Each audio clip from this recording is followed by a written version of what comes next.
The storage shed door was hanging open. That was the first thing that told me Ray's motorcycle was gone. 15 years of his hands and his patience rolled out of our yard in the middle of the night for a vacation my son thought he deserved. But one phone call the next morning changed everything.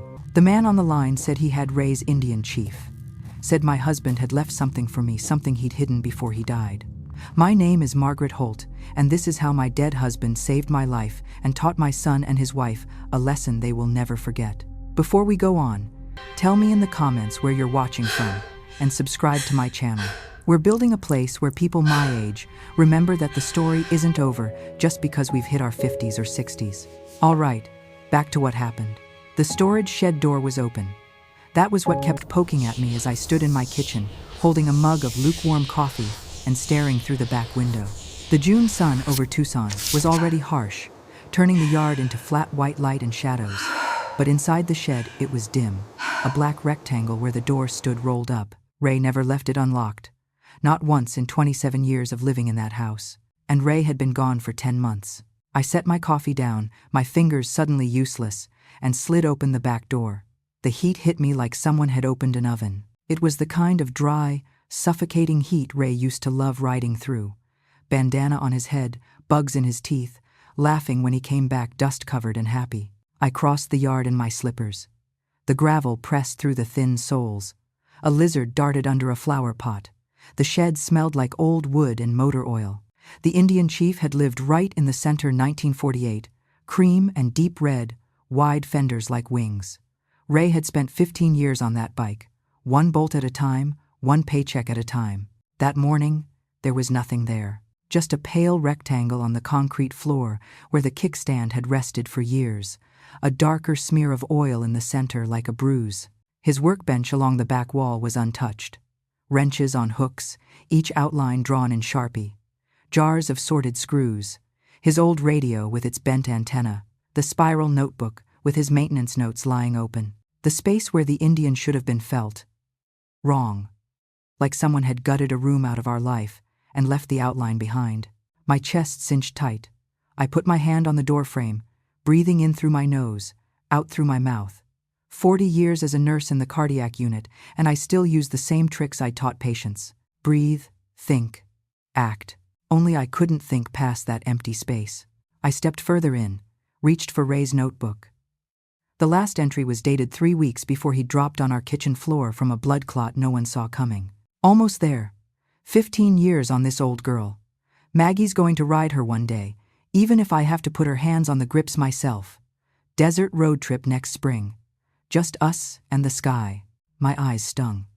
I closed the notebook and set it back exactly where it had been, fingers lingering on the cardboard cover. The shed still smelled like him, grease, leather, the citrus hand cleaner he'd kept in a dented orange can on the shelf. I could hear his laugh if I let myself, the way he'd shout my name over the engine, "Maggie, come look at this," like he'd just invented fire. A car engine growled in the alley behind the house.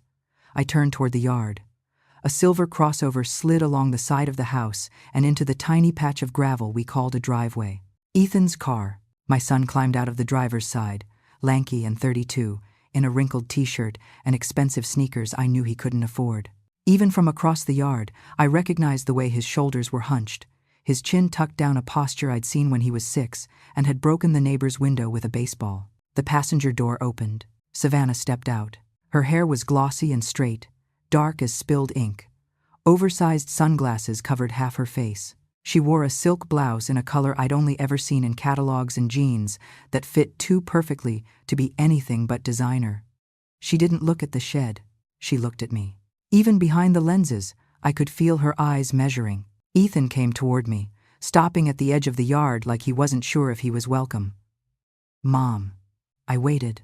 He swallowed, hands sliding into his pockets. "I need to talk to you about something." "Where's the bike, sweetheart?" My voice came out softer than I felt. He flinched. His gaze flicked to the empty space behind me, then to the ground. "That's what I need to talk about." "Where is it?" I asked. His jaw clenched. "I sold it." The words dropped into the hot air and just hung there, like a sound that hadn't finished echoing. "You what?" "I sold it yesterday." He stared at the concrete between us. "I needed the money." Savannah's been planning this New York trip for months. It's important for her career, networking and all that. I couldn't let her down, Mom. The tightness in my chest spread into my shoulders. My hands trembled. I crossed my arms to hide it. That was your father's motorcycle, I said. He spent 15 years. It was just sitting there, Ethan cut in, louder than he needed to. Defensive. Dad's gone, Mom. You don't even ride. You said yourself you were scared of it. Was, sweetheart. I corrected automatically. It was his. He finally looked at me. His eyes were rimmed red, like he hadn't slept. I got a good price. $9,500. That's fair for something that old. $9,500. For the Indian Ray had hunted parts for at swap meets across 3 states. For the bike he'd promised would stay in the family.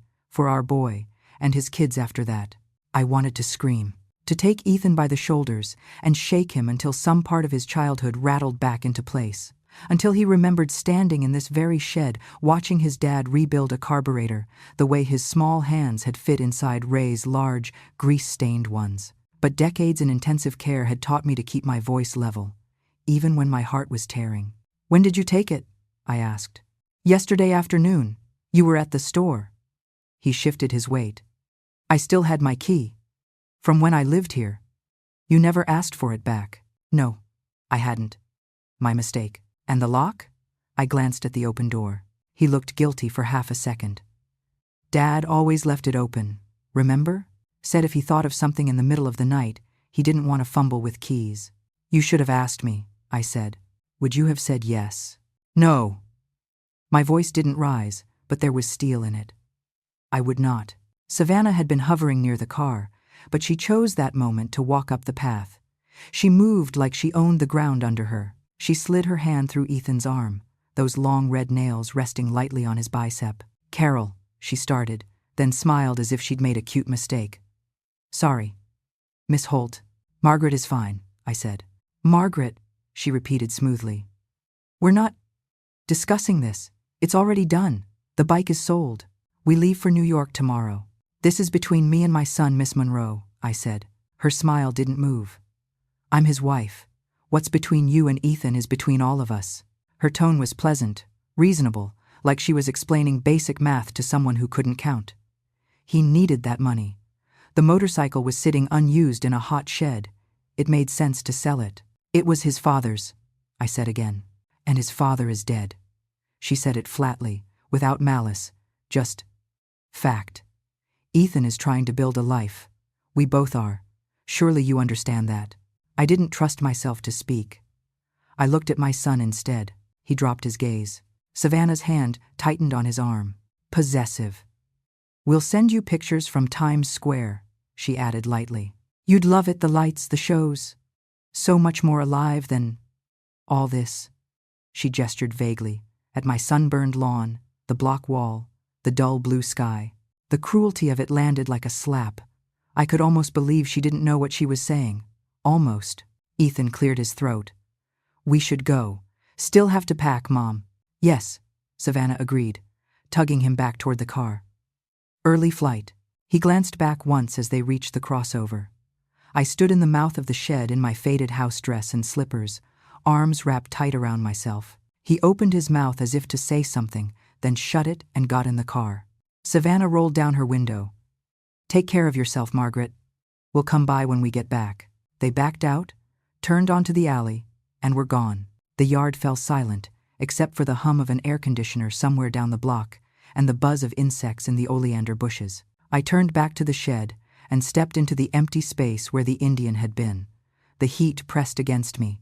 Dust motes spun in a stripe of sunlight cutting across Ray's tools. I picked up his notebook again, opened to that last entry, tracing his handwriting with my thumb. He'd dreamed about that desert ride for so long. Us, the bike, the road, no hospital shifts, no alarms, no codes. His coffee mug sat on the shelf above the bench, ring-stained and chipped. I'd washed it after the funeral, but never put it away. It still smelled faintly of cheap diner coffee and his aftershave. Everything of him was still here, except the machine he'd poured himself into. I pressed the notebook to my chest and stood there, breathing, while the hot June morning went on as if nothing had changed. 10 months a widow and I'd thought I'd run out of tears. That morning in the shed, staring at the spot my son had sold for airfare, I found I was wrong. When I finally closed up, I slid the shed door down, locked it out of habit, and walked back to the house with Ray's notebook in my hands. The absence behind me felt like a fresh wound. The phone rang at 6:45 the next morning. I'd been awake since 4, sitting at the kitchen table with Ray's notebook open in front of me, tracing the diagrams he'd drawn of the Indian's engine. I'd read the same sentence about a rebuilt clutch 3 times without absorbing a word when the ringtone jolted me. Unknown number. For a second I considered letting it go to voicemail. Then something in my gut said, "Answer." "Hello? Miss Holt?" A man's voice, rough around the edges, like he'd swallowed gravel and coffee all his life. "This is Rick Dawson. I own Dawson Vintage Cycles over on Speedway. I've got your husband's bike." My spine straightened. "Ray's... the Indian?" "Yes, ma'am." The voice softened. "Your son brought it in Wednesday. I need you to come down here if you can. There's something Ray asked me to give you. Said it was for you, and only you." My brain tried to stack the information into something that made sense. "I don't understand." "Ray was my friend," Rick said. He kept me from losing this place 20 years ago. I was at his funeral. I should have said something then, but I couldn't get the words out. "I'm sorry." His voice cracked on the last word. "Can you come, Miss Holt, please?" I saw him then, in my memory a man in a clean denim shirt, standing in the back of the funeral home, eyes red, leaving before I could make it down the aisle to greet anyone.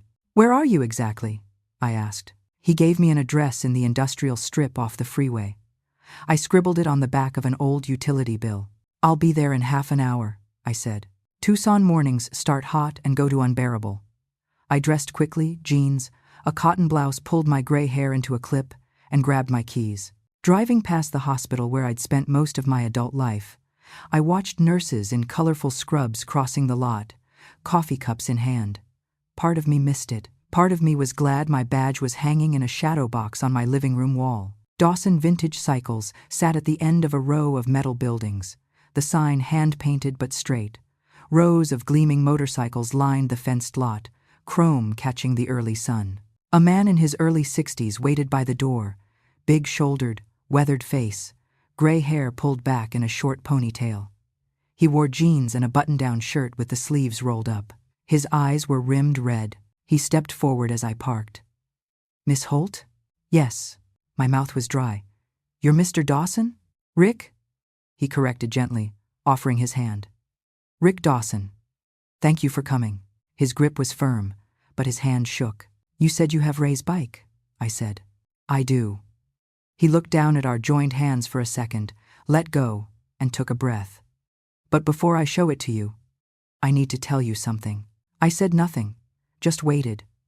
40 years as a nurse had trained me in silence. 20 years ago, I was about to lose this place, Rick said. Bad loan. Worse timing. Bank was ready to take the building. I didn't have anyone to co-sign, no collateral they liked. He swallowed. "Your husband came in for an oil filter and left having signed his name to a loan that saved my business." I stared at him. "Ray?" He barely knew me. Rick laughed once, a broken sound. Told me he'd seen too many old bikers lose their dreams to interest rates and fine print. Said, "If you're going to gamble, Rick, might as well be on another man's stubbornness." That sounded like Ray. "He never told me," I said quietly. "He wouldn't," Rick agreed. "That wasn't his style." He gestured toward the large glass window looking into the main bay. "When your son rolled that Indian in here, I knew her. Ray talked about that bike every time we crossed paths at swap meets, auctions, you name it. Showed me photos on his phone. Put a little video on Facebook once of the engine idling. He was proud as hell." My throat tightened. "Ethan said he'd sell her for $9,500, Rick went on. I asked if he knew what he had. He said it was just an old Indian, and the trip was non-refundable. Rick's jaw clenched. I bought it. Paid him what he asked, because he looked desperate. And because I had a feeling this wasn't what Ray would have wanted. "What is it really worth?" I asked. He met my eyes. "Conservatively, 120 grand, maybe more to the right collector. 48 Indian Chief, all original parts, restored to show quality. People would fight over it." The number landed like a physical blow. I reached blindly for the low brick ledge under the window and sat down. 120,000, I repeated. Yes, ma'am. And Ethan sold it for $9,500. Yes. We sat there in the heat haze for a moment, the sounds of tools and compressed air hissing faintly from inside. Eventually Rick lowered himself beside me. I'm sorry for saying it so plain, he murmured. No. I wiped my eyes. I raised Ethan. I don't get to be surprised when his worst impulses look like my mistakes. Rick shook his head. He's not the only reason we're here. He pushed himself to his feet and held out his hand. Come on, Miss Holt. Ray made me promise. It's time to keep that promise. The bay was cool and bright, white epoxy on the floor, overhead lights sharp as a surgical suite. 3 bikes sat under covers. Rick stopped at the last one and lifted the edge. My breath caught. There she was. The Indian's cream paint shone like polished bone under the red fenders. Chrome sparked along the handlebars and exhaust. The wide leather seat looked freshly conditioned, seams neat. Ray's touch was in every inch of it. I walked toward her like I was approaching a sleeping animal. My hand found the curve of the tank. The metal was cool and unyielding under my palm. It smelled like Ray's shed, oil and leather and sun-baked dust. I swung my leg over and settled into the saddle. The seat cupped my hips, just as Ray had said it would. The handlebars were farther away than I remembered. Ray was taller. The grips were worn slightly where his hands had rested 1,000 times. Rick leaned on the doorframe of the bay, watching quietly. 2 years ago, Ray asked me for a favor, he said. Wanted a hidden compartment built into the frame. I turned. A what? Little stash box. He walked closer, tapping a spot low on the left side where the frame met the body. He'd already cut the space himself. Wanted me to weld a plate over it and rig a latch. He said if anything ever happened to him, I was to make sure you saw it. He stepped back. He made me swear I wouldn't open it. Said it wasn't my business. Just that when the time was right, I'd know. My pulse ticked faster. How does it open? Here. Rick showed me how to press 2 points at once, one under the seat, another beneath a bolt head. A small painted plate popped loose. Inside, in the dark hollow of the frame, were 3 things. A worn white envelope with my name, Margaret, in Ray's looping block letters. A USB drive labeled with a piece of painter's tape, S. And a small brass key in a plastic sleeve. Rick stepped away. I'll give you some privacy, he said. You can use my office computer for whatever's on that thumb drive. My fingers trembled as I reached into the compartment. The envelope felt heavy for its size. I slid off the bike and followed Rick to a little office smelling of coffee and rubber, closed the door, and sat down. For a moment, I just looked at my name, at Ray's handwriting. Then I tore the envelope open. Maggie, my love, if you're reading this, it means I couldn't beat the clock this time. I'm sorry. You always liked things straight, so I won't dance around it. For the last 2 years, I've been digging into Savannah. I know you never trusted her smile. You were right. Her name might be Savannah where you are, but the papers say otherwise. I've found at least 3 names she's used, at least 2 men she's married and then wiped out. There may be more I haven't found yet. It's the same pattern every single time. Find a man with aging parents and something to lose. Work her way into his heart. Convince him his folks are slipping, that they need his help. Get assets moved, houses sold, accounts combined, disappear. Ethan won't see it.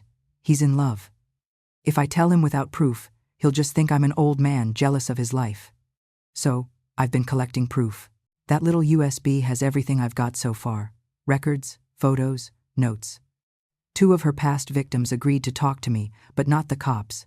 They're on there too. I wanted more. I wanted it to be ironclad before I put this on you. Time didn't cooperate. The key is for a safety deposit box at Desert Sun Federal Credit Union. Box 312. Remember that patient whose son was starting a software company in '97?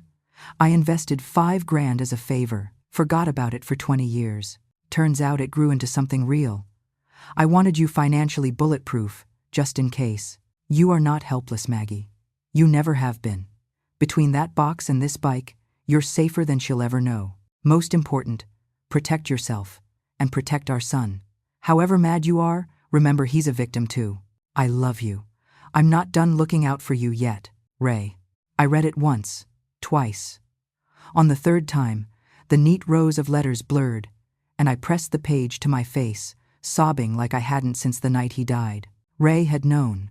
While I'd been baking Savannah birthday cakes and gritting my teeth through her sugary comments, he'd been out there chasing paper trails and usernames, law enforcement contacts, and reluctant witnesses. He had carried it alone so I wouldn't have to until he couldn't carry it anymore. When I finally put the letter down, my hands were steadier. I slid the USB into the computer Rick had set up, the old tower humming to life. A single folder opened. Savannah. Inside, subfolders labeled with old-fashioned thoroughness. Background, victims, finances, notes. In victims were two names, Harold and Mike. I opened Harold first. There were scanned documents, photos of a smiling blonde woman with Savannah's eyes but a different haircut, standing beside a middle-aged man in front of a farmhouse. A copy of a marriage certificate from 6 years ago. Harold Jacobs. Groom. Bride's name, Danielle Ward. Same bone structure? Same smile? Different name? Ray's notes were in a separate text file. Bullet points in his choppy handwriting turned to typed letters. Met Harold at diner outside Benson. Wife, Danielle pushed to sell family ranch. Framed decision as protecting parents from their own bad choices. House sold. Money into joint account. She vanished 2 weeks later. Mother died in assisted living facility she never needed. There was a phone number with "okay to call if emergency" scribbled in Ray's scanned notebook page. Mike's folder told a similar story in different colors. Mike Turner, owner of small woodworking shop in New Mexico, met Erin at a grief support group after his brother died.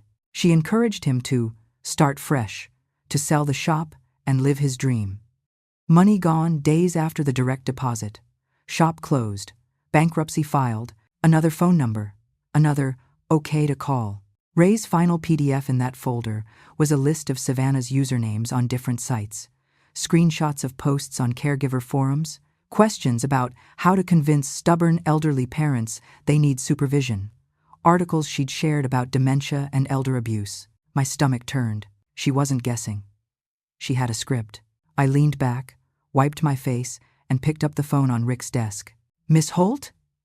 Rick's head appeared in the doorway. "Could I use your office for a bit?" My voice was hoarse. "It's yours as long as you need it," he said. "You want some coffee?" "Please." When he left, I dialed the first number. Harold answered on the fourth ring. His voice was rough, a little wary. "Yeah? Mr. Jacobs?" I asked. "My name is Margaret Holt. I'm calling from Tucson. My son is married to a woman who calls herself Savannah." Silence stretched over the line. I could hear a television in the background, low, and then the click as he turned it off. "I wondered when this would happen," he said at last. "Ray warned me one day someone might call." The mention of Ray's name brought fresh tears to my eyes.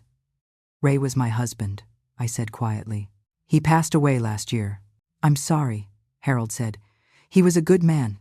Drove 4 hours just to let me talk into his little recorder. Said he'd stop her if he could." "Can you tell me what happened?" I asked. Harold let out a breath. "My parents had a little ranch out near Wilcox. Nothing fancy, but it was theirs. Their parents before that, 40-some acres and a house with a leaky roof." He talked slowly, like each word had to squeeze past a lump in his throat. "I met her, Danielle, is what she called herself then at church. She was helping with the food pantry. Bright, helpful, always asking after my folks. My mother, she loved her, said she was good company." End quote. As he spoke, the story unfolded exactly the way Ray had written it. The small comments, the questions. "She ever forget your name? Seems a little unsteady on her feet, doesn't she? I worry about her driving that old truck." "She started bringing me printouts," Harold said. "Articles about dementia, about how older people can get scammed. Said we had to protect them before it was too late." He paused. "Funny, huh? Coming from her." He sounded tired more than angry. "She found a perfect memory care facility. $20,000 a month. Your folks deserve the best," she told me. I didn't want to see them decline, so I did what she said. He swallowed. We sold the ranch. 80 years of family sweat for a number in a bank account. 2 weeks after Mama moved into that place, Danielle was gone, cleaned out the account on her way. I pressed my fingers into my eyes. "I'm so sorry. My mother kept asking when she could go home," Harold whispered. There was no home to go to anymore. We were quiet a moment. "Mr. Jacobs," I said eventually, "whatever she tells Ethan about me, I won't believe it, but he might. Do you have any advice?"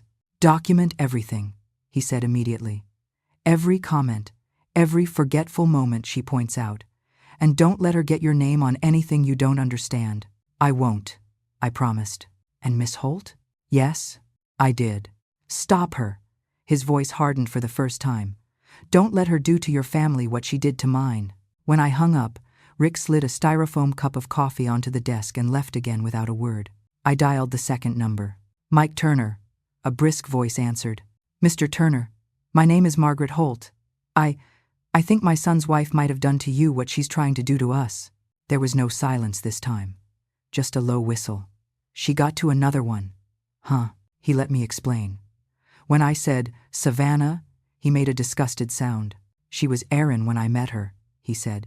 "Funny thing about chameleons, they always keep the same eyes." He'd met her, just like Ray's note said, at a grief support group. She'd been helping a friend. She understood loss. She knew how to listen. "She made me feel like someone finally saw me," Mike said. "Said this shop was a shackle, that my brother's shadow was still in it. Told me to honor his memory by living free." He snorted. I guess living free meant wiring every last cent to an account she controlled and watching her walk out with a suitcase. He confirmed everything Ray had written, and more little manipulations.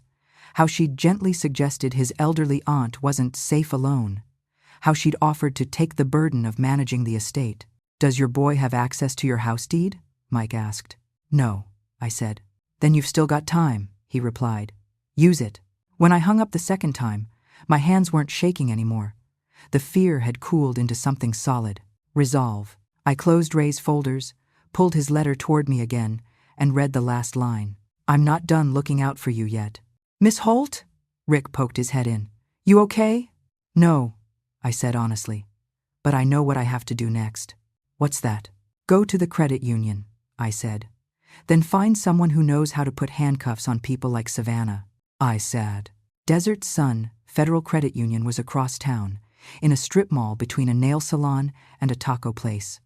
I'd driven past it 100 times, never had a reason to go in. The vault area smelled like metal and carpet cleaner. The branch manager, a woman about my age with kind eyes, led me back to the safe deposit boxes. "Box 312, I said, showing her the key. She checked my ID, typed something into her computer, then unlocked a narrow metal drawer from the wall and set it on the little table in the private booth. "I'll give you some privacy," she said, closing the accordion door behind her. The box held a single, large envelope and a folded sheet of paper. I opened the paper first. "Maggie, here's the boring part. Back in '97, I had that patient whose son was starting a software company. Remember? Smart kid, nervous as hell. His dad asked if I'd buy some shares to help him out. We had $5,000 we could afford to lose, so I did. Then I did what I do best when it comes to paperwork. I forgot about it. Last year, I was cleaning out the file cabinet and found the certificates. Figured they were worthless. I checked anyway. Turns out that little company made it. They went public. Stock went crazy. Everything in this box is yours. Your security, your freedom. If I'm gone and you're reading this, sell whatever you need to stay independent. Do not let anyone, not Ethan, not some smooth-talking girl with big eyes, tell you that you have to give up your life, your house, or your bike. You are taken care of. I love you, Ray." The envelope held the stock certificates, along with printouts showing the current value. There were more zeros than I was used to seeing attached to our name. When I carried them back out, my legs felt unsteady. The manager typed again, then looked up at me slowly. "Miss Holt, do you know what you have here?" "Not exactly," I admitted. She turned the monitor slightly. The number framed in blue on the screen. "Roughly $280,000, she said. "Give or take what the market does in a day." I had to sit down. "Do you need some water?" she asked, already reaching for a little paper cone. "I'm all right," I said, though my head was spinning. "My husband, I didn't know he'd done this." "You married a smart man," she said. I nodded, thinking of the letter in my purse. "Yes, I did."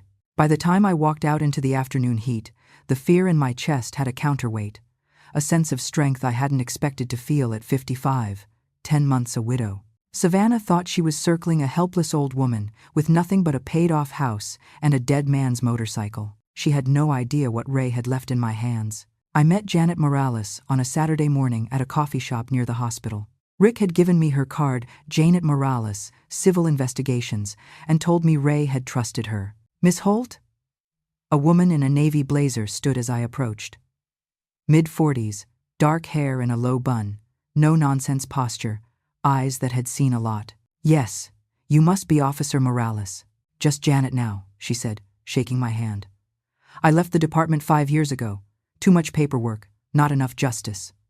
She gestured to the booth. Ray told me if anything happened to him there might come a day you'd call. I'm sorry that day had to come. He didn't want to worry me, I said, sliding into the seat. That sounds like him. She opened a thin laptop and pulled out a folder. I've kept an eye on Savannah since Ray first came to me, she said. Didn't have enough to press charges, but patterns are patterns. Once you've seen enough elder fraud, you can spot the script a mile away. She turned the screen toward me. Savannah's face stared back in a dozen versions, different hair, makeup, names. This is Katie Monroe, Janet said. Birth certificate out of Oklahoma. She's been Katie, Danielle, Erin, and Savannah at different times. Right now, here, she's Savannah Holt. Legally, on the marriage certificate, anyway. My stomach flipped at the name Holt tacked onto hers. These are credit reports Ray pulled with my help, Janet continued, sliding papers across the table. 3 cards active in Ethan's name. Balances totaling just under $28,000. Charges in New York boutiques, nice restaurants downtown, 2 weekend stays at a resort in Sedona. My hand clenched around the coffee cup. Ethan makes $48,000 a year, I said. Maybe 50 with overtime. 60 with bonuses, she corrected. Still nowhere near enough for that lifestyle. My guess is she's been handling the bills. He has no idea how deep he's in. I stared at the neat line of numbers. Ray said in his letter she's going to target my house. Janet nodded. That's the big score. I've mapped out her pattern based on Harold and Mike, and 2 earlier victims Ray couldn't confirm. Phase 1. Dream building. Trips, clothes, the life they deserve. Phase 2. The concern campaign. Plant the idea that you're slipping, that it's only responsible to plan ahead. Phase 3. Push for guardianship or joint control of your finances. Phase 4. Sell the asset. Then, she runs. How far along is she? I asked. Janet pulled out a second folder. Inside were printouts of Savannah's posts on caregiver forums, copies of property searches in my zip code, notes about a brochure she dropped in our trash. She's in late phase 2, Janet said. She's already posting online about a stubborn mother-in-law who won't admit she needs help.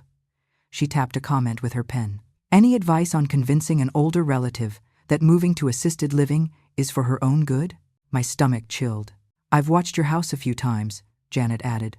Saw her taking photos with her phone front of the property, that big mesquite tree, the backyard. I thought she was just bored, I said, ashamed of how naive it sounded. Miss Holt, Janet said gently, if you were as suspicious as Ray, you wouldn't be the woman he loved. That's not a flaw. Can the police do anything? I asked. Janet's mouth tightened. Not yet. Everything she's done so far is technically legal. Credit cards in Ethan's name that he authorized, even if she's the one swiping them. Talking about your mental state ugly, but not a crime. Until she forges something or steals outright, our hands are tied. So we wait for her to hurt us? I said, anger rising. We document, Janet corrected. We set the stage so that when she crosses the line, there's nowhere for her to run. And we make sure Ethan sees the truth with his own eyes. If you just accuse her, she'll twist it into, Mom is paranoid within 24 hours. I thought of my son at 12, crouched beside Ray's toolbox, oil on his nose. Of my son at 32, eyes cast down while Savannah spoke for him. What do you need me to do? I asked. Right, Janet said. You're a nurse. I know you can take a good chart. She slid a notebook across the table, already labeled Savannah in neat block letters. Every visit, every comment she makes about your health or the house. Anytime Ethan acts like he's repeating something she said. Dates, times, exact words if you can remember them. I nodded. And when you're ready, she added, We set a trap. Not for her, for Ethan's blind spot. I started that afternoon. 2 months ago, Ethan asking casually where I kept the house deed. In case something happens, Mom. Number 5. 6 weeks ago, Savannah roaming the hallway with her phone, lingering on the family photos. A soft, "This place is too much for one person," under her breath. 3 weeks ago, Ethan calling to ask if I'd forgotten we had lunch planned on a Tuesday I knew he'd never mentioned. Savannah's voice in the background, stage whispering, "See?" 2 weeks ago, a glossy brochure from a retirement community in Oro Valley, half sticking out of Savannah's purse when she bent to pick up a dropped fork. "Oh, that? Just research," she'd said when she saw me looking. I wrote until my hand cramped. Ray had hidden what he'd found in the only place Savannah would never look. A motorcycle she thought was just an old bike. Now the compartment was open, and the rest of the work was mine. 10 days later, Ethan and Savannah came back from New York. They arrived at 6 on the dot, as they always did when there was food involved. I'd made pot roast the way Ray liked it, slow and low until it fell apart. Ethan's childhood favorite. Mashed potatoes, green beans with bacon, rolls from the bakery because my hands ached too much these days for kneading. Ethan hugged me on the porch, holding on a second longer than usual. "Hey, Mom!" "Hey, sweetheart." I squeezed back. He felt thinner. Savannah's hug was air and perfume. "You look good, Margaret," she said brightly. "Have you been eating better?" I heard the subtext, even if Ethan didn't. Someone your age needs supervision. We sat at the same kitchen table where I'd watched Ethan do his homework, where Ray and I had talked through bills and holidays and diagnoses. Savannah took command of the conversation like she always did, turning the evening into a slideshow of their trip. Times Square, rooftop bars, some spin studio she said was life-changing. "It was incredible," she said, eyes shining. "But it also made me realize how small our life is here. Ethan works so hard, and we have so little to show for it. Is real." She looked directly at me as she said it, a little tilt to her head like she was sad for us. "New York is very expensive," I said mildly, spooning potatoes. "You should come sometime," Ethan offered quickly. "You'd love it, Mom. The museums. Maybe one day," I said. "Honestly, Margaret," Savannah continued, "I worry about you in this house. It's big, the stairs, the yard. It's a lot to manage on your own." "I'm managing," I said. "Sure," she said, all bright sympathy, "for now. But falls happen so fast at your age. One broken hip and everything changes. Have you ever thought about a retirement community? Someplace with on-site care? You'd have friends, activities." "I have friends," I said. "And activities. They just don't involve bingo." Ethan chuckled weakly. Savannah's smile tightened for half a second. "We're just concerned," she said. "We love you. We don't want to get a phone call one day that you've laid on the floor for hours because no one was there to help you up." I noted the exact phrasing in my head. After dinner, we moved to the living room for coffee and the apple pie I'd baked. Savannah offered to help clear the table, but somehow ended up just stacking plates while Ethan carried everything. "I'm going to use the restroom," she said sweetly, pushing her chair back. "The bathroom is down the hall to the left," I said.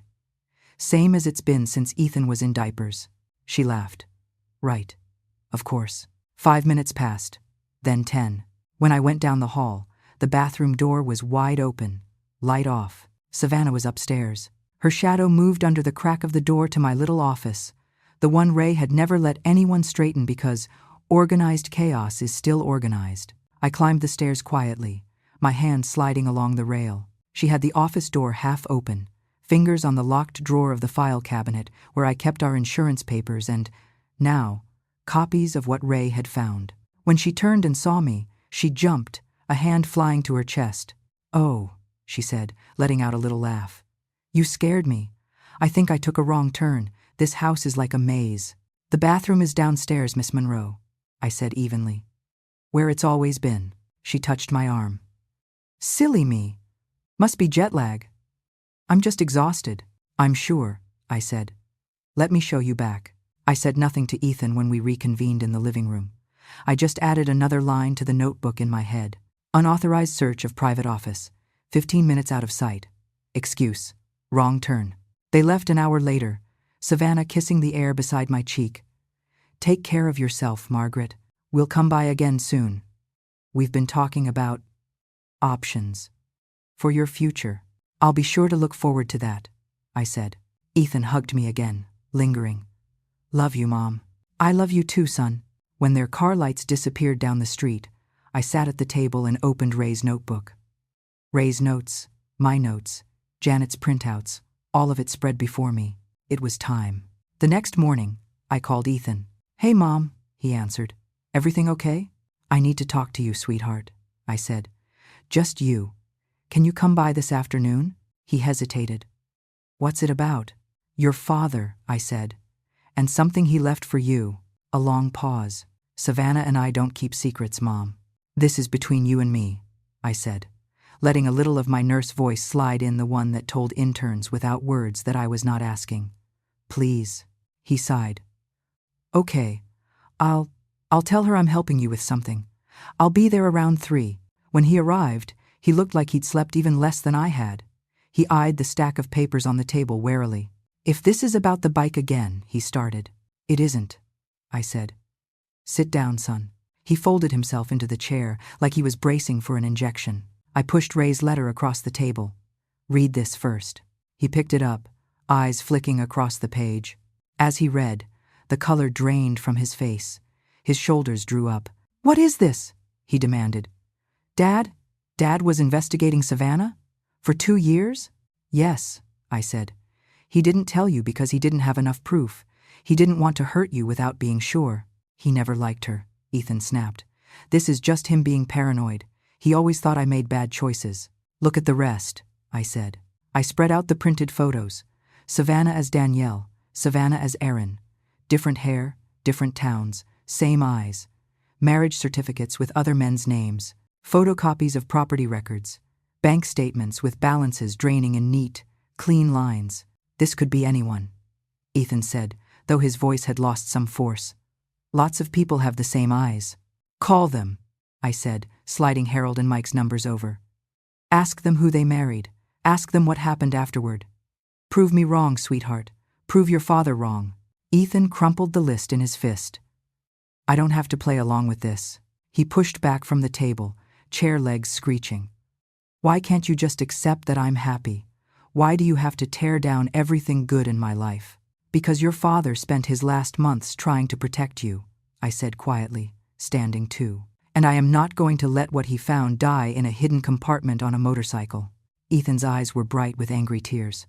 You never liked her, he said. From day one. You've been looking for reasons. From day one, she looked at this house like it was a ledger entry, I replied. You just couldn't see it. He turned and stomped toward the door. I'm not doing this, he said. I'm not calling some strangers just so you and Dad can feel right. Then don't do it for us, I said. Do it for yourself. Or don't. That's your decision.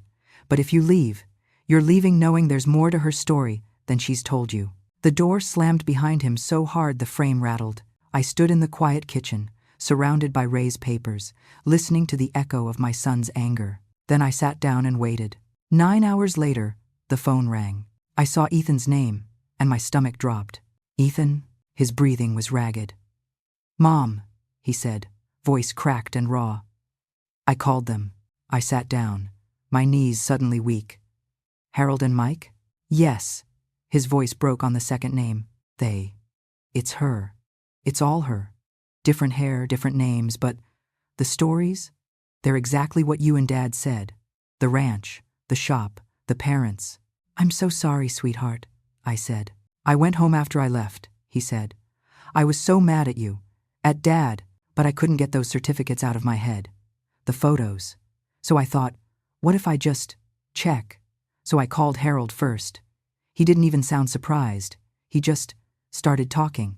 He inhaled shakily. Then I called Mike. Same thing, like they'd been waiting for someone to believe them. What did you do then? I asked. I went into the bedroom, he said. Savannah was on the bed on her phone. I asked her where she grew up. He let out a laugh that wasn't a laugh. You know what she told me last year? That she was from Oregon. Tonight she said she was from Colorado. 2 different towns, 2 different stories. I asked what her maiden name was. She hesitated. What did she say? I asked. Why does it matter what my name used to be? He quoted, a perfect mimicry of her tone. I kept asking. I asked about the credit cards, the ones I never applied for that have charges at places I've never been. She told me they were business expenses. I asked what business. She told me I was being controlling. And then? I prompted, my nurse voice all over again. And then I said I wanted to see the statements, since they're in my name. His breath hitched. She changed. Her face, like a switch, flipped. She called me weak, said I was just like the others, that I should be grateful she'd tried to give me a better life. I closed my eyes. I told her I'd talked to Harold and Mike, he continued. She went silent, for like 3 whole seconds. Then she started throwing clothes in a suitcase. I kept asking where she was going. She told me to quit it, Ethan, and get out of her way. Did she say anything else? I asked. She said she'd wasted enough time on me, he whispered, that I'd ruined everything. Then she walked out with her suitcase. I followed her to the parking lot. She got in the car and drove off. I've been calling her, but she's not picking up. You did the right thing, I said. It doesn't feel like it, he replied. I feel like I nuked my life. Your life was already on fire, I said gently. You just finally saw the flames. After I hung up, I called Janet. She's running, Janet said without preamble. I've been watching the cards. 2 large cash withdrawals in the last 3 hours. 1 motel charge near the I-10, then a ticket purchase. Where to? I asked. Guatemala City, Janet said. One way. 6:10 a.m., out of Phoenix. Phoenix was 2 hours away. Can we stop her? I asked. I've already forwarded everything to contacts in Texas and California, she said. They've been chasing a Katie Monroe for years. We finally have enough to tie Savannah to Katie. There's a warrant ready to go. We just need Ethan. For what? I asked, though I already knew. For a statement? Janet said.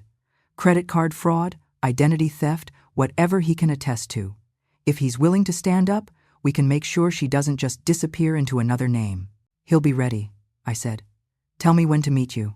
We met at my house at 3 a.m, me with Ray's file, Janet with a thick binder, Ethan with a duffel bag that looked like he'd thrown clothes into it without seeing any of them. He sat at the kitchen table while Janet laid out the situation step by step, like a detective explaining a case to a jury. Ethan, she said, if we go through with this, it doesn't just mean she gets arrested. It means statements, maybe testimony. Her lawyer may try to drag you into this as someone who knew what she was doing. Are you willing to go that far? Ethan wrapped his hands around the mug in front of him like it might float away. He looked at me. What would Dad do? He asked. Ray's letter was folded in my purse, warm from my hand. Your father spent 2 years gathering evidence to keep her from hurting you, I said. He didn't get to finish. I think he'd want you to. Ethan swallowed. After a long moment, he nodded. Call them, he said. I'll do it.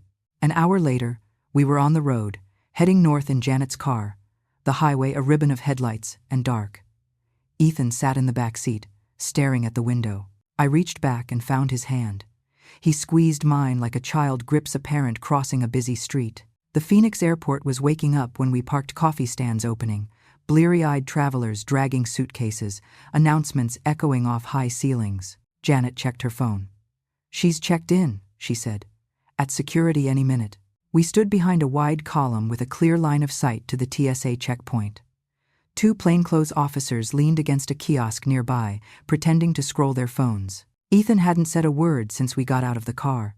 His face was gray under the fluorescent lights. Sweetheart, I whispered, touching his arm. You don't have to look. It's very foreign and… I do, he said. If I don't, I'll always wonder. 5 minutes crawled by, then there she was. Savannah, no. Katie walked into view wheeling 2 large suitcases, designer coat hanging open over a simple dress, sunglasses hiding her eyes despite it being barely sunrise. She looked like any other business traveler, calm, efficient. If you didn't know her, you'd never guess she was skipping the country. She got in line, sliding her passport and boarding pass from her bag. The 2 officers moved at once. Ma'am, one of them said, approaching with his badge out. We need to speak with you. Savannah turned, pasted on a smile. Is there a problem, officer? She asked sweetly. Katie Monroe, he said. "We have a warrant for your arrest." She blinked. There was a flicker, just a second, where something raw, animal, flashed in her eyes. Then she laughed. "I think you've got the wrong person," she said. "My name is Savannah Holt." "Ma'am, please come with us," the other officer said, stepping to block the exit. For a split second, I thought she would. Savannah weighed options fast. Then she did something I should have expected. She ran. She kicked off her heels and bolted, stockings sliding on polished floor, people jumping aside with startled cries. Her suitcase tipped over, spilling clothes, a puff of cash from a side pocket. Security guards intersected her a few yards later, tackling her near the departures board.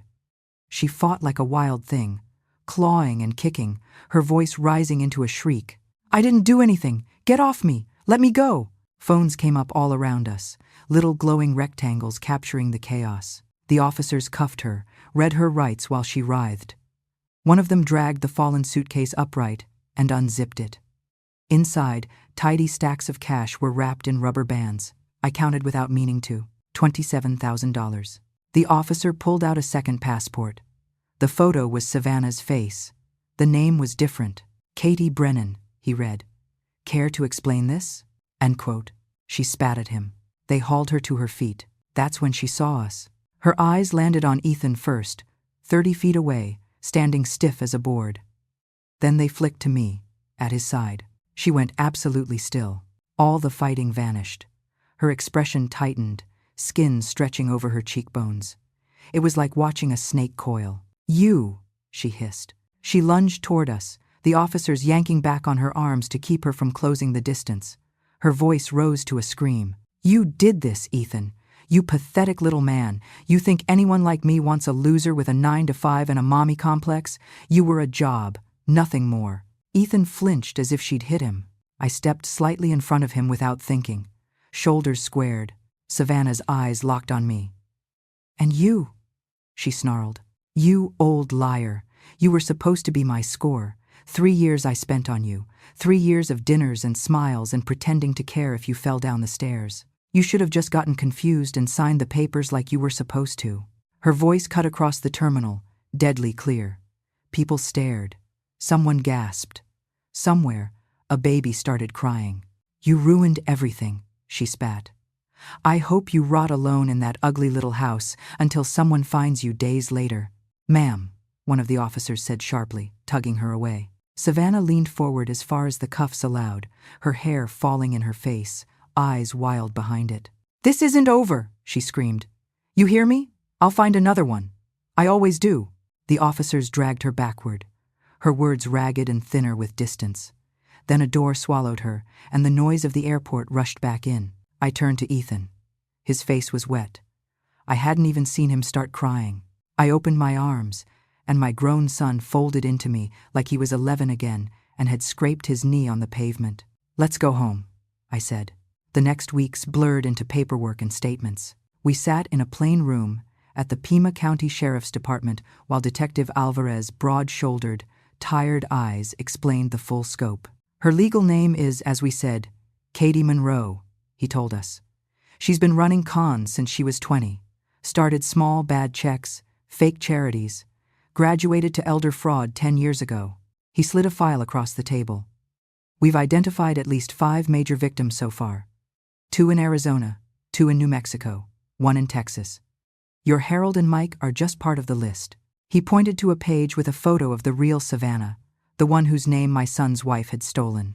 A smiling young woman with a round face and freckles, killed in a car accident 8 years earlier. "Katie took her identity," he said. "Credit file, Social Security, the works. She's been using it as her good persona. She'll be charged with identity theft, multiple counts of fraud, theft by deception, and immigration violations for attempting to leave under a false passport." "What happens to Ethan?" I asked. "Mr. Holt has been fully cooperative," Alvarez said. "The cards were in his name, but we have ample evidence that he didn't know about most of the charges.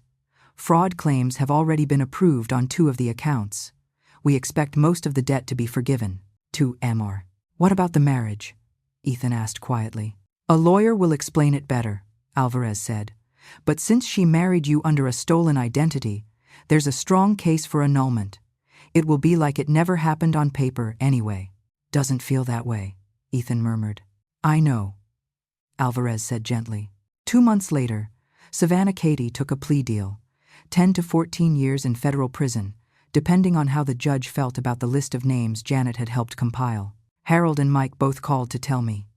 We cried together, 3 strangers connected by one woman's greed and one man's stubborn love for his family. Through it all, Ethan moved back home. Just for a while, he said, standing on my doorstep with 2 suitcases and a cardboard box of his life.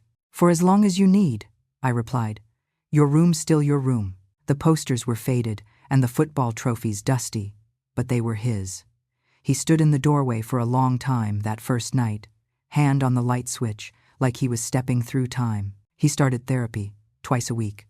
Some days he came home and talked for an hour about how angry he was, not at Savannah, but at himself, at Ray, at me. Some days he went straight to his room and didn't emerge until morning. Healing isn't a straight line.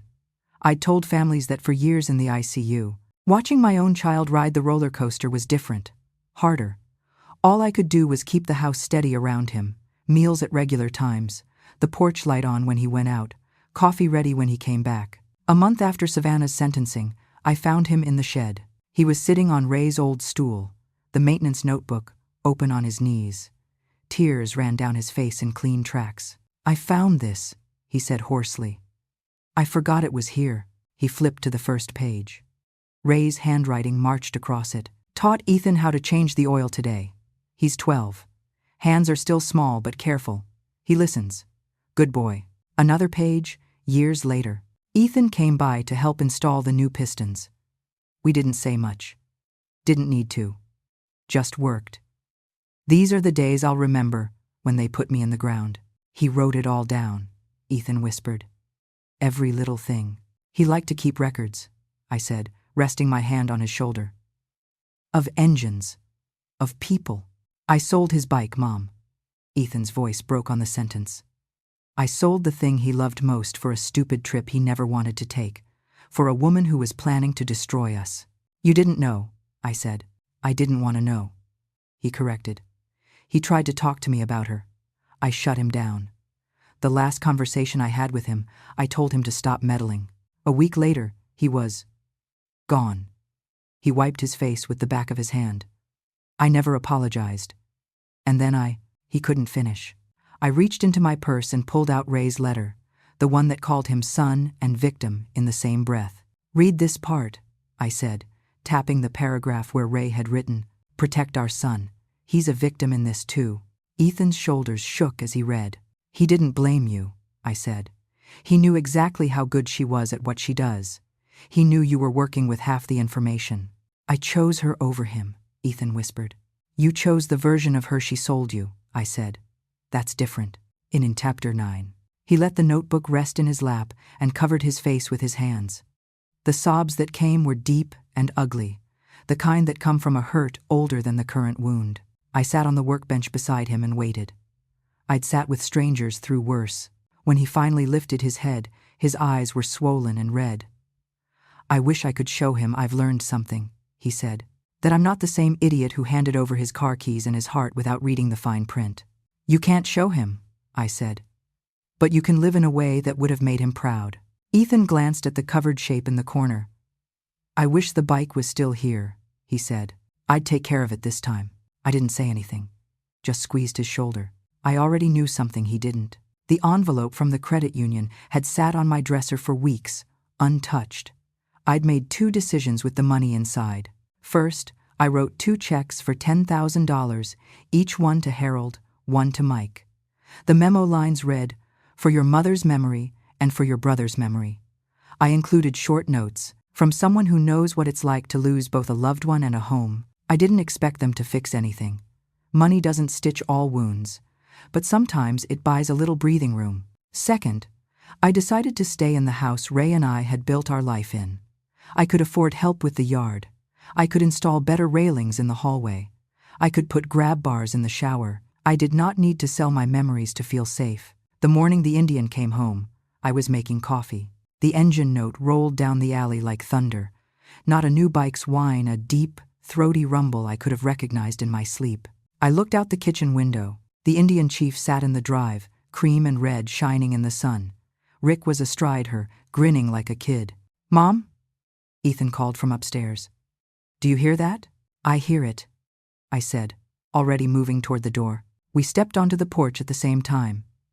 Ethan froze halfway out when he saw the bike, his mouth hanging open. Rick killed the engine, swung his leg over, and pulled off his helmet. "Morning, Miss Holt," he called. "Ethan." What is this?" Ethan stammered, coming down the steps like he was afraid to get too close. Rick walked toward us, keys dangling from his finger. "Bringing her home," he said simply. "Where she belongs." "Mr. Dawson, you paid for that bike," I said. "You told me—" "I paid for it to keep it out of the wrong hands," he interrupted. "I never felt right calling it mine." He looked at the Indian, his gaze soft. "Ray built that machine for his family, not for my showroom." "I don't deserve it," Ethan blurted. You were conned, son," Rick said gently. "That woman's good at making decent people do dumb things. Your dad knew that. It's why he went to all that trouble." He held the keys out to me. "Miss Holt, Ray told me once that this bike was never really his. Said it was a promise to his wife, to his boy." His eyes shone. "He'd want you two to have it." My hand shook as I took the keys. The metal bit into my palm in a way that felt solid, real. "We can't repay you," I said. "You already did," Rick replied. 20 years ago, when Ray signed his name next to mine at a bank that wouldn't have given me the time of day. This is just me settling the ledger." He turned to Ethan. "Your old man told me you were pretty handy with a wrench once," he said. "Maybe it's time to dust that off." Ethan looked at the bike, then at the shed. "I want to," he said quietly. "If Mom's okay with it, we'll take care of her together," I said. "Good," Rick said. "Now, you mind if I help you back her into the shed? She's got a wide rear end." We opened the shed door together. The air inside smelled empty and dusty. Rick guided the Indian up the little cement ramp and into the space she'd left months before. The oil stain Ray had worn into the floor seemed to welcome her back. When the engine cut off, the silence felt full instead of hollow. "He'd be proud of you," Rick said quietly, looking at me. "Of both of you." He stayed for coffee, then rode away on another bike, leaving us standing in the doorway of the shed with the Indian gleaming between us. "I still don't deserve this," Ethan said softly. "Deserve has nothing to do with it," I said. "Love does." 3 months later, at the first hint of fall, we started lessons. Ethan brought the maintenance notebook out to the shed every Sunday. We followed Ray's entries like a syllabus. Start with the oil. Always. Check filters. Listen to every sound. If she makes a noise you don't recognize, don't drown it with the radio. Figure it out. Ethan's hands relearned the feel of tools. His shoulders relaxed in ways they hadn't in months. Grease became a line under his nails again, a badge instead of an accident. I watched him sometimes bent over the engine, brow furrowed in concentration, and saw Ray at 25, laughing with some buddy over a busted carburetor. "Dad always explained everything twice," Ethan said once, wiping sweat from his forehead. "Once regular, once like you're an idiot, just in case. He wanted you to be able to fix things when he wasn't around," I said. "Didn't work very well," Ethan muttered. "It's working now," I replied. By October, the Indian was running smoother than she ever had. We knew every squeak, every little vibration, which meant it was time. "Are you sure about this?" Ethan asked, hovering in the shed doorway. "I'm the one who asked you to get the helmet," I said, strapping it under my chin. "If I don't do it now, I'll chicken out." Ray had always said he'd teach me to ride when things calmed down. Things never had. Work, bills, then his heart. There was always something. I swung my leg over the bike. The seat felt big under me, the handlebars farther away than they had from the passenger side. My feet barely reached the ground. "You don't have to prove anything, Mom," Ethan said. "Dad wouldn't want you to hurt yourself to fulfill some promise." "Your father wanted to see me on this bike," I said, "and I want it too. That's enough." He swallowed and stepped back. "Okay, I'll be right here." I turned the key and hit the starter. The Indian came to life with a roar that shivered through my bones. I felt it in my chest, my teeth, the scar where they'd cut into my knee after a fall back when Ethan was in college. I eased the clutch, remembering the diagrams in Ray's notebook, every word he'd written about the friction zone and throttle control. The bike rolled forward, slow and steady, down the ramp and onto the gravel. "Atta girl," I murmured to her, to myself, to Ray, wherever he was. I nosed us out into the alley, then onto the quiet street. Ethan jogged to the corner in case I needed help. I circled the block once, then twice, feeling my confidence grow with each lap. A week later, Ethan loaded the bike into Rick's trailer, and we hauled her out past the city limits, onto a stretch of 2-lane blacktop that cut through the desert like a scar. "This is the road," Rick said, unstrapping the bike. "The one Ray always talked about," said the light hit the sand just right at sunset. 1-5 morning and first. The sky was an enormous bowl, blue fading to gold at the edges. Saguaros stood like silent witnesses. The air smelled of dust and creosote. I climbed on. Ethan fastened my helmet, hands careful. "You ready?" he asked. "As I'll ever be," I said. I eased the bike onto the highway. The tires hummed under us, the wind catching my jacket. The desert opened on either side, endless and ancient. I imagined Ray beside me on his old Harley, grinning, shouting over the noise. "See, Maggie? Told you it was worth it." The sun sank lower, painting the mountains purple. The wind tugged tears from the corners of my eyes and flung them backward. For the first time since I'd watched him collapse on our kitchen floor, I felt something other than loss when I thought of him. I felt carried, protected. Not by some ghost or miracle, but by the choices he'd made long before his heart failed. By the money he'd tucked away, the letters he'd written, the promises he'd extracted from friends, by the way he'd seen danger coming and planted breadcrumbs I could follow. By the son he'd loved fiercely enough that even in death, he'd helped pull him out of a con artist's grasp. When we turned back toward town, the sky was on fire with the last light.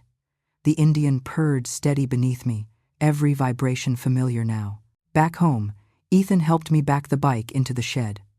We stood there a moment, not speaking, just breathing in the scent of oil and metal and memory.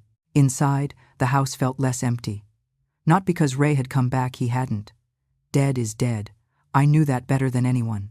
But because the life we had left was finally ours again, not something someone else was circling like a vulture.